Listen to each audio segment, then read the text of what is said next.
Welcome to Newt's World Podcast on the iHeart Podcast Network.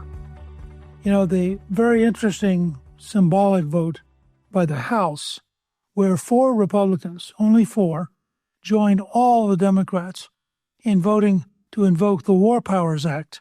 Now, in theory, the War Powers Act would force the president to come back to the Congress for approval. This is something which grew up during the fight over Vietnam. But the fact is, the president can veto it. And if he vetoes it, there's no possibility they're going to override it. And so other than being psychological, the vote has no functional meaning. And the president can continue to do what he's doing to try to bring Iran into disarming and giving up its nuclear weapons. Totally different story. China barred 4 New Zealand lawmakers because they had visited Taiwan. I actually went through this when I was speaker because I insisted if I came to Beijing, I would also go to Taiwan. And they said, well, if you do that, we're not going to invite you to Beijing. We said, fine, we'll just go to Taiwan. At which point they said, well, you know, now that we're thinking about it, as long as you agree to go through Tokyo and not go direct, we'll tolerate it. But as you can tell, they're putting pressure on. They really hate the idea that people go to Taiwan and continue to want to try to find some way to isolate Taiwan. And since Taiwan now makes over 70% of the computer chips in the world, it's ultimately hopeless. But it's an example of how determined the Chinese communists are to try to isolate it. Coming up, I'm joined by Elle Minarik from Paragon Health Institute, and we're going to discuss Obamacare enrollment fraud. That's next.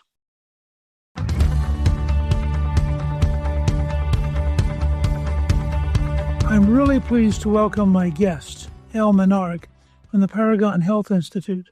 She is joining me to discuss their new report, the Persistent Obamacare Enrollment Fraud, which details fraudulent enrollment in ACA exchange plans driven by enhanced subsidies and administrative actions. And it's truly a remarkable story. Elle, welcome, and thank you for joining me on Newt's World. Well, thank you for having me here today. I'm really excited to bring some more light to this really outrageous issue that is currently plaguing the ACA market. Elle, can you help us understand who actually are the target of the Obamacare plans? Who's supposed to be on them? Sure. The ACA marketplace is constituted of a variety of different people. The vast majority of enrollees make between 100 and 400% at the federal poverty level. But beyond that, this is also constituted of a lot of gig workers, folks that are not offered health insurance at work, small business owners, folks who have different types of jobs, or even seasonal workers.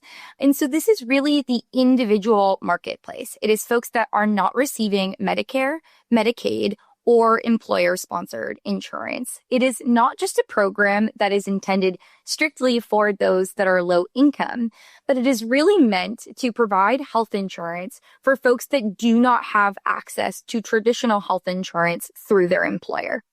Yeah, I was really surprised at the scale of it and the work that you all had done.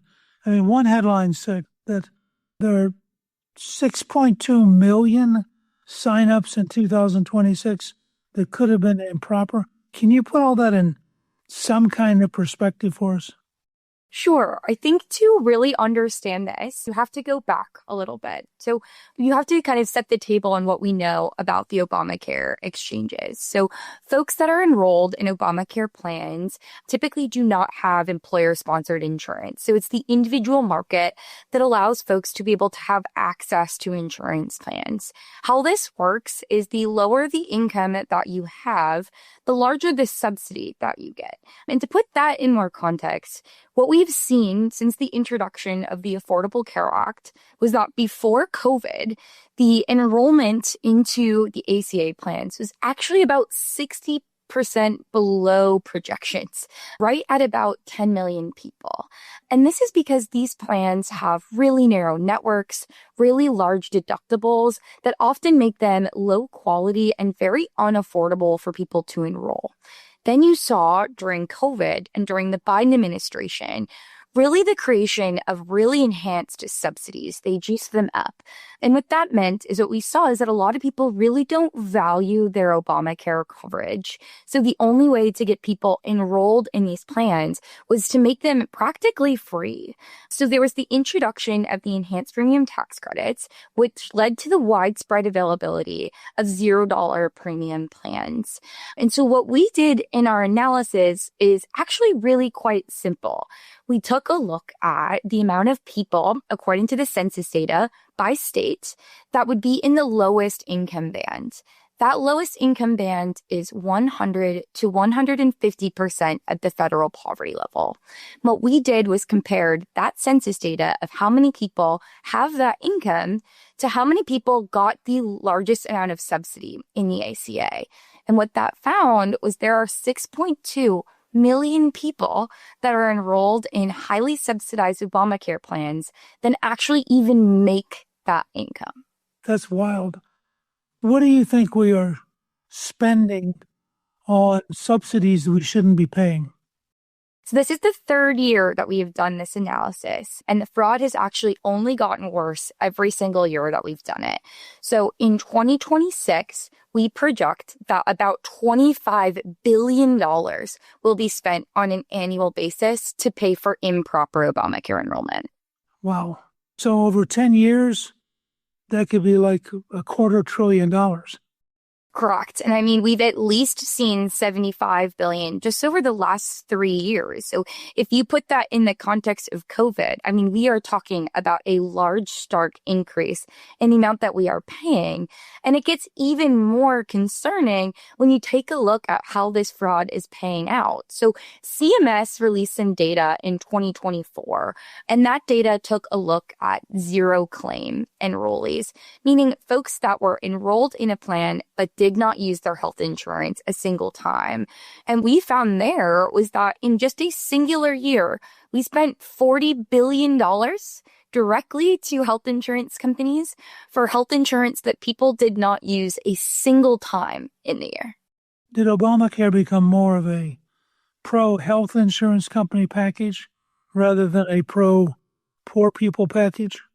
Absolutely. I think it's an admirable goal to want people to have coverage. But unfortunately, what has happened over the past few years, especially since COVID and especially during the Biden administration, was what we have coined the enrollment at any cost policy. And so what we've seen is that they were so focused on increasing enrollment numbers that they did not care about the level of fraud that permeated through the programs or any of the consequences that were paying out. And so ultimately, the core problem here is incredibly simple. When the government changes who pays, so instead of changing it from an enrollee paying a premium that goes to the health insurance and making sure that they have skin in the game and make something free, it does not eliminate that cost. It simply changes who is paying and it changes the incentive there for then an abuse of that policy. So in the ACA exchanges, these subsidies were so generous, making these $0 premium plans, that all of this money simply started flowing to the health insurers. And in order for the health insurers to get more money, they simply needed to increase enrollment. So that is the enrollment at any cost. Are the improper enrollments as much a function of how aggressive the insurance companies are? Yes, I think it's overall truly a good picture here into the importance of rightly aligned incentives. And so there is an incentive here for the insurance companies to have as many people enrolled as possible, because how they're paid is through direct cash transfers from the federal government to the insurance companies on a monthly basis for every enrollee that they have. So not only is there an incentive here for the insurance companies to have as many people enrolled as possible to continue to receive as many monthly direct cash transfers from the federal government, but there's also bad incentives for all of the other players that are involved. So the insurance companies also enter into employment contracts with enrollment intermediaries. These are agents, brokers. Oftentimes there are things like call centers, marketing companies, and lead generation companies. And these are all enrollment subsidiaries that exist in the pipeline to be able to get an enrollee to an insurance company. And there are really bad incentives here for them as well. If I am a health insurance broker and I am enrolling you, depending on how I enroll you, I could receive $125 as a bonus payment for enrolling you during open enrollment. Then from there, I will receive anywhere from $25 to $70, depending on the carrier and the state, for every month that you are enrolled in that plan. So on the intermediary aspect, as a health insurance broker, I also have an incentive to make sure that I have as many people as possible enrolled and has me assigned as their agent, because I make a monthly commission payment that for every single enrollee that we have. And you have to understand here that when you use a magnifying glass and understand that for many of these enrollees, they're paying a $0 premium, meaning they don't have to pay anything. So when I'm enrolling you, it's really easy. It's also really easy for those intermediaries to kind of make up that personal information. So what we've seen is lots of folks have been enrolled in these plans without their knowledge and without their consent, because the incentive is for the insurance companies to have more enrollees, and there's an incentive with the intermediaries to have as many people on their books as possible. So let me get this straight. We're paying people to go out and enroll people who in fact may not be eligible, but it doesn't really matter because as long as they get cleared, the government's going to pay for them. So the insurance company pays somebody to go find somebody who in fact shouldn't be in the program, and we pay for it. Correct. I have a great blog that we put out last year, and it talks about the victims of the Biden administration's enrollment at any cost policy. Because the reality is here, the only people that pay actual consequences when it comes to the great Obamacare enrollment fraud is one, the American taxpayer that is continuing to finance over $25 billion a year in fraud and waste. But it's also the victims that have been enrolled in these plans without their knowledge. What happens is that they get enrolled without their knowledge because you really only need basic information to be able to get enrolled into an ACA plan. You need your name, your birth date. You also need an address. You're supposed to have a social security number that's attached with your application. But what we found is that during the Biden administration, there were a lot of loopholes that really didn't actually mean that you had to have a social security number. So what happens is you get enrolled without your knowledge, and then come tax time, you file your tax return, and your tax return gets denied. And you're wondering what is going on here. And the IRS tells you that you did not file your 1095-A form, which is the form that the federal government uses to reconcile the enhanced premium tax credits and the subsidies within the ACA. At that point, you then become liable for every single dollar in unright subsidy that you received. And so we have detailed the heartbreaking stories of hardworking American citizens who at the end of the year get saddled with $7,000 to $10,000 in tax bills because a fraudulent intermediary signed them up for health insurance without their knowledge, and an insurance company got a direct cash transfer from the federal government. The insurance company doesn't, in practice, actually really have to pay that back. Because in reality, it's kind of like an interest-free loan that they get from the government. The insurance broker just made a ton of money in commissions, over thousands of dollars for you throughout the year, and now you are paying a $7,000 penalty. Even worse, that looks like getting shut down for healthcare that you're supposed to need. There are awful stories of elderly couples who aren't able to get the medications that they needed because their plan had been switched, or their plan that they had through work had denied their coverage because they had actually been signed up for an ACA plan. Let me get this straight. I'm sitting out here. Somebody enrolled me without my knowing it. At the end of the year, the government can come to me to have me pay the government while the government had been paying the insurance company, and the person who did the fraudulent enrollment took the cash and left. Correct. It's awful. And it's gotten so complicated. there are so many different things. So when we talk about call centers, there are entire places that exist that all they do is call people on the phone, trying to get them to sign up for health insurance. If you go on Facebook right now, you can find a slew of online ads that advertise your enrollment in the ACA as like a cash gift card. They take the subsidy amount, equate that to what that is in normal nominal dollars, and then advertise that. They say, do you want $651 to help with gas and groceries? Who doesn't want that? And so you click on the ad and you fill out your personal information and you say, yes, I want a Visa gift card to help me with gas and groceries and all of the other things that are plaguing my family. And they take that information that you submitted while you filled out that ad and sign you up for an Obamacare plan. And on top of that, it's so difficult to go after the fraud. And we went through an entire administration that did not care about the fraud because they wanted to simply prioritize enrollment numbers. You know, the Biden administration touted historic enrollment numbers for 3 out of the 4 years that they were in office, when in reality, these people had their health insurance and their personal information stolen, and they were enrolled in all of these insurance plans without their consent. When we come back, we'll discuss how fraud is happening and the incentives that might be driving it.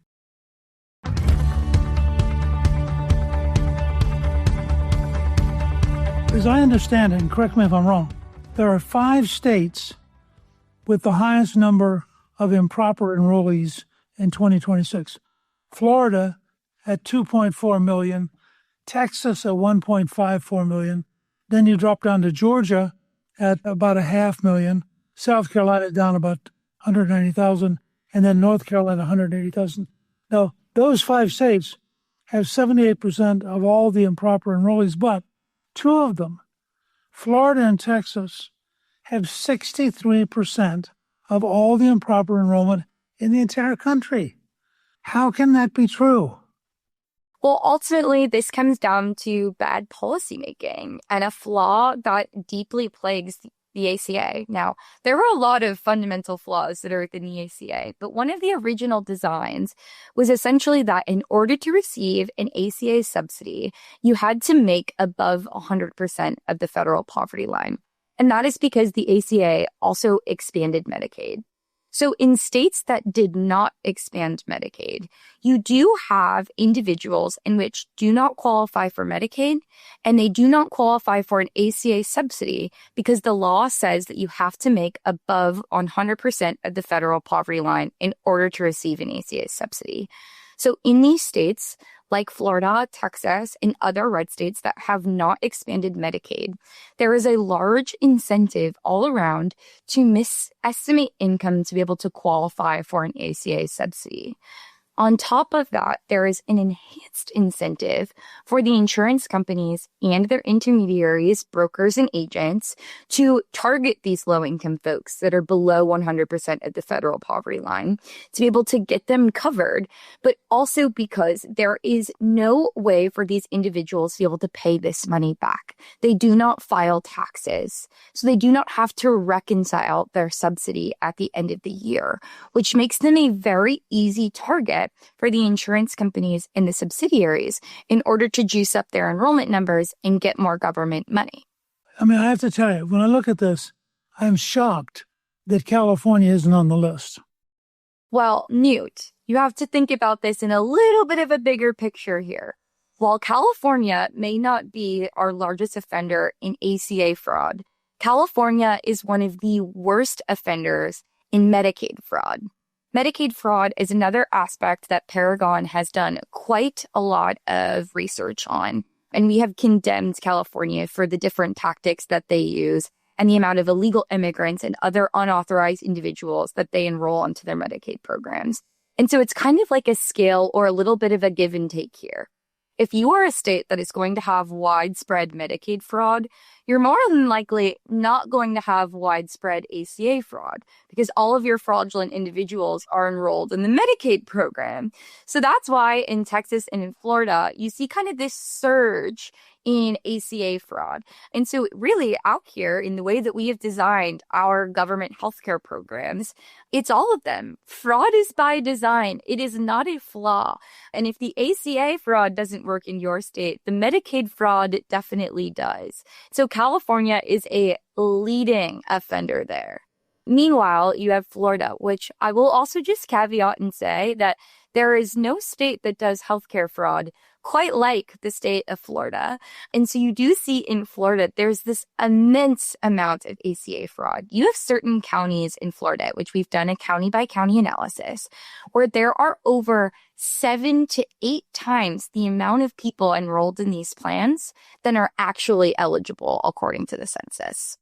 Why do you have either a culture of theft or a system of theft, maybe it's both, in Florida on a scale in terms of population that is almost unimaginable? A lot of it goes back down to those incentives that I was talking about before without Medicaid expansion. The other reality, and it kind of goes into that joke I just said about how no one does healthcare fraud quite like Florida. There are a lot of call centers and fraudulent intermediaries that are focused in South Florida.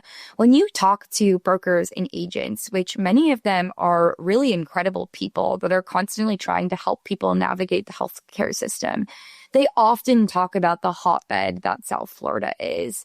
And oftentimes that just comes down to really bad federal oversight. CMS and other federal agencies are really struggling to come up with who has the proper authority into things like lead generation companies and marketing agencies. And Newt, this is going to blow your mind, but what a lead generation company is basically a private entity that simply only sells personal healthcare data. So it will have thousands and thousands of names, addresses, social security numbers, what their income is, and they sell them out to all of these different marketing companies, all of these different call centers, and their entire job is to simply call all of these people, send them text messages, send them emails, send them targeted ads to try to get them to sign up for health insurance again.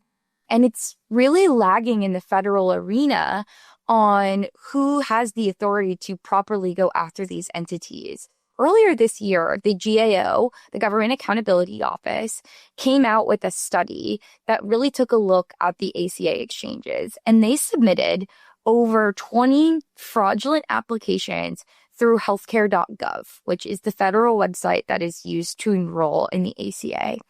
And of those 20 plus applications that they submitted, only one of them got denied.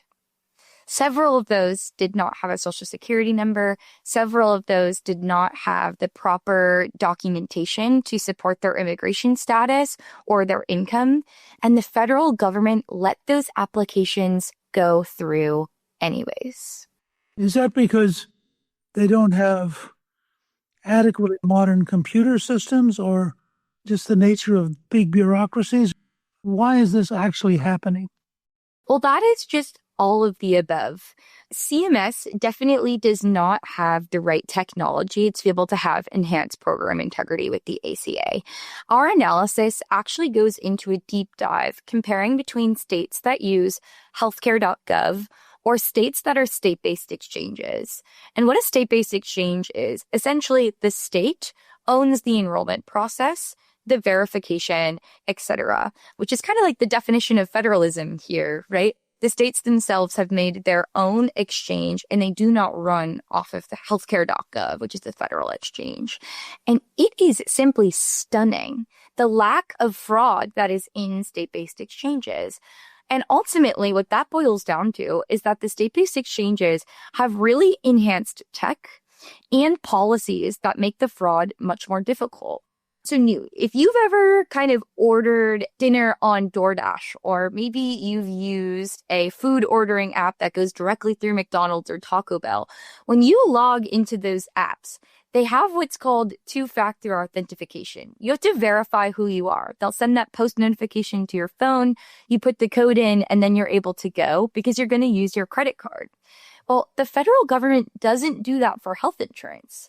So what happens is all of these brokers and intermediaries can log on through healthcare.gov and make changes to your health insurance, and you don't even have to approve it. They don't have to ask you for your permission first. There's no code that gets sent to your phone. That happens in state-based exchanges. State-based exchanges are able to use their state data and state death files, right? So when someone passes away in their state, automatically they are taken off the rolls. When their tax data changes, they're automatically flagged in their system. And I will give credit to the Trump administration. Last year, they were able to identify a lot of duplicate enrollment. And what duplicate enrollment is folks that were enrolled in the ACA and in Medicaid, folks that were enrolled in several states, or folks that even had employer-sponsored insurance and ACA coverage. And the Trump administration was able to step in and turn back on the data matching systems that the Biden administration had turned off and find millions of people that had been duplicatively enrolled. But overall, CMS and the federal government and the bureaucracy here does need to have stronger program integrity. They need to update the tech systems that they have, and they need to just, in general, find the authority to be able to conduct oversight on these call centers and marketing agencies and enhanced and direct enrollment entities that are wreaking havoc on the ACA marketplace. Let me carry back to something you just said. Why would the Biden administration have turned off those kind of protections? Well, Newt, that is because they took the enrollment at any cost strategy. As I said before COVID, the ACA marketplace was really underperforming expectations. They only had about 60% of the people enrolled that they thought they would at that point. Then you get to the Biden administration and COVID happens and the enhanced subsidies happen. And all of a sudden, Joe Biden and Kamala Harris are at press conferences saying we have the highest recorded enrollment in the ACA than we ever had. And that is no mistake. And that's correct. That was no mistake because they pursued enrollment at any cost. They did not care that a lot of it was fraudulent. They did not care that there was a lot of duplicative enrollment or people were being enrolled without their consent. All they cared about was being able to tout high record enrollment numbers. And what we've seen through our research and the $25 billion a year in fraud is there's been a lot of success in that. And now we have 6.2 million people enrolled in these plans. That shouldn't be. It's an amazing story. It's almost like any government was good no matter how crooked the government was, because at least it was government. Right. At least there was something, right? And we've seen a lot of that get turned off. And I think to the Trump administration's credit, their CMS has taken a lot of steps to try and increase program integrity in the ACA exchanges. Last year, they came out with a program integrity rule. But unfortunately, a Biden-appointed liberal activist judge created a preliminary injunction onto that rule, and it never got to go into effect. Congress did follow up and codified a lot of those provisions in the reconciliation bill, but those provisions just haven't gone into effect yet. So in general, there is a lot more to be done to make the ACA marketplace much more secure, and it's necessary. This should be outrageous to anyone that's listening, regardless of the letter that's next to your name. And I think that it's important that we understand that there are so many individuals that are not only enrolled without their consent, but that turns to billions of dollars that we are sending to insurance companies. That is corporate welfare. We should be taking policies and we should be taking all of that money that's being used on this fraud and finding ways to make healthcare more shoppable and more consumer focused. And before we can do that, then we really need to focus on program integrity. Coming up, what should leaders in Congress do to fix the problem of fraud?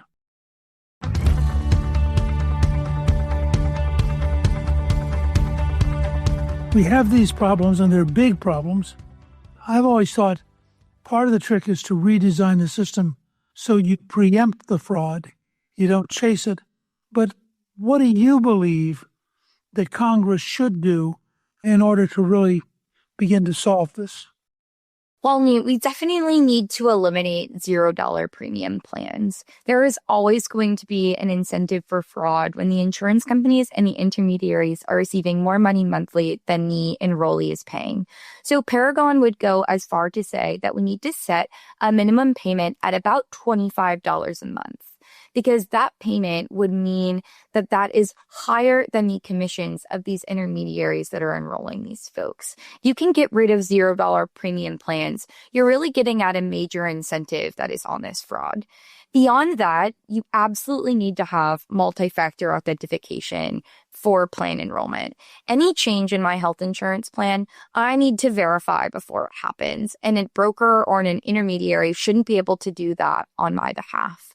And in the meantime, before we can address some of the deep structural flaws, which I agree with you, Newt, and I think Paragon would agree at large, that we need a fundamental redesign of the ACA. But until then, we really need to make sure that we focus on program integrity and make it harder for these fraudsters to simply take advantage of all of our money. When you look at the patterns, are the trend lines getting worse? Yes, absolutely. And so I think I'm going to talk about zero claim enrollment here. In 2024, CMS released data, and that's when I talked about the 35% of the ACA marketplace that had not used their health insurance. Now, Newt, health insurance is not like car insurance. When you have car insurance, you're really just getting that, or even homeowners insurance, you're really just getting that for peace of mind. When something happens, an accident happens, you're going to be protected. But that is not how health insurance is designed. Health insurance is designed to be used. And when you look at all of the different rules and regulations that we have put on Obamacare, there are a lot of free services that are in ACA plans, free physicals, etc. And so in a normal health insurance market, you would expect about 15% of enrollees to not use their health insurance. And that makes sense. Sometimes you have busy families and parents are only taking their kids to the doctor and not taking themselves. Maybe you're a healthy college student that doesn't want to go and get lectured in their monthly physical, right? These are normal reasons why someone wouldn't go to the doctor or use anything in their health insurance in a year. But in the ACA, that number is 35%. When you look at enrollees that are in the $0 premium plans, that number jumps to 40%, almost half of the enrollees that pay nothing for their health insurance did not use it a single time. And that trend is only getting worse. And that's concerning. So when we look at improper enrollment, which may not all be fraud, the first thing that you would expect is that people would not use their health insurance. And that is what we have seen since COVID and since 2020. Not only is there more estimated improper enrollment, but there are more and more people that are not using their health insurance.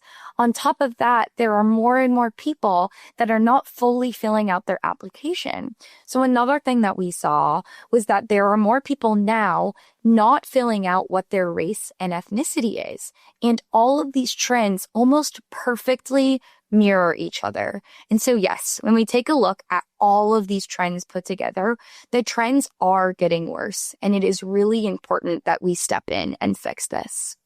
I think this is extraordinarily important because, as you're pointing out, it's not just a money thing, although this level of corruption, I think, is really dangerous for the country at large. But it's also the implications for healthcare and for whether or not people have a sense that they're responsible. And in a way, we've built this really sick game where the insurance companies hire people to give you an account which you don't even know you have, which the insurance company gets money from the government for, whether you use it or not. I mean, the whole system has been corrupted to such a degree that it seems to me we need to profoundly rethink how we're going to do this. Absolutely. This is an issue that should enrage everyone. We all want healthcare to be affordable. We want healthcare to be high quality, and we want everyone to have access. But when we are spending this amount of fraud, all that this is doing is raising costs. It's raising premiums. It's raising what insurers can get away with. And that is fundamentally degrading the goal that all of us should have, which is having a healthier America. Elle, thank you for joining me. I have to say, the work you've done is extraordinary. And your new report, The Persistent Obamacare Enrollment Fraud, is a fascinating study on just how corrupt the system is. I really encourage our listeners to take a look at it. They can find the report at paragoninstitute.org, and it's really important for the country's future. So, Elle, thank you very, very much. Thank you for having me on. Thank you to my guest, Elle Minarik. Newt's World is produced by Gingrich 360 and iHeartMedia. Our executive producer is Garnsey Sloan. Our researcher is Rachel Peterson. Special thanks to the team at Gingrich 360. If you've been enjoying Newt's World, I hope you'll go to Apple Podcast and both rate us with 5 stars and give us a review so others can learn what it's all about. Join me on Substack at Gingrich360.net. I'm Newt Gingrich. This is Newt's World.